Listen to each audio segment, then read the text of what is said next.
10 morts et 30 blessés, donc ce sont les informations que nous transmettent les autorités de la ville en Louisiane, en Nouvelle-Orléans, où une voiture a donc foncé sur la foule en pleine nuit avec le décalage horaire.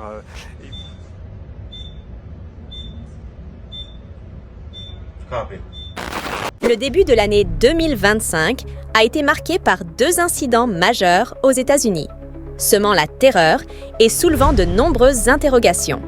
Dans la matinée du 1er janvier, une attaque à la voiture bélier a causé la mort de 15 personnes et blessé plusieurs autres à la Nouvelle-Orléans. Le conducteur, un homme de 42 ans ayant servi dans l'armée, a délibérément foncé dans une foule avant d'être abattu par la police. Lors des investigations, un drapeau de l'État islamique a été découvert dans le véhicule. Bienvenue sur Movella, la chaîne qui vous plonge au cœur de l'actualité et du buzz.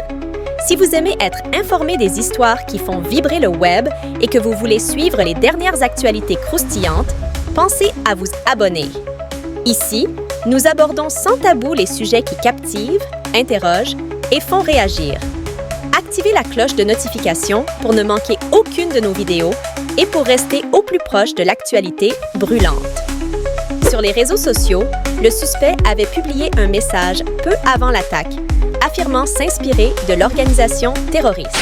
Good evening. I'm Shamsuddin Jabbar. I just want to say hello and let you know a little bit about me. So I'm born and raised in Beaumont, Texas, and now live in Houston. And I've been here all my life, with the exception of traveling for the military, where I spent 10 years as a human resources specialist and IT specialist, where I learned the Ce drame a réactivé les débats autour de la radicalisation et des mesures de sécurité nationale. Quelques heures après cette tragédie, une explosion a eu lieu à Las Vegas devant le Trump International Hotel, un établissement lié au futur président des États-Unis, Donald Trump. Une voiture Tesla a explosé, causant la mort de son conducteur et blessant 7 autres personnes.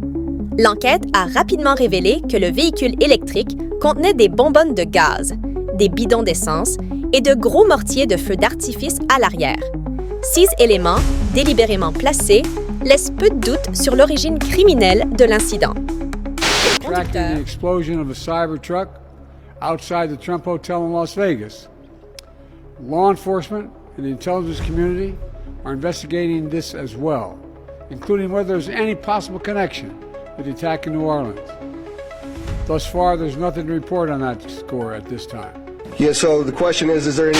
Le conducteur, dont l'identité reste confidentielle, n'était pas propriétaire de la voiture, louée via une application. Selon des témoins, le véhicule a circulé sur le Las Vegas Boulevard avant de se garer devant l'hôtel et d'exploser.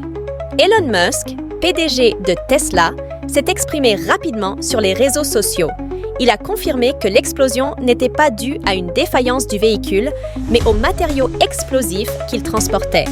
Les autorités enquêtent pour déterminer si l'incident était lié à un complot terroriste ou s'il s'agit d'une attaque isolée. Ces 2 événements, survenus en une journée, plongent les États-Unis dans une profonde inquiétude. Alors que Donald Trump doit prendre ses fonctions le 20 janvier, CS Attack suscite des interrogations sur la sécurité publique et les risques liés à la radicalisation domestique. Les enquêteurs travaillent d'arrache-pied pour élucider CS affaires. Une chose est sûre, ces événements rappellent la fragilité de la sécurité et l'urgence d'une vigilance accrue face à la menace terroriste.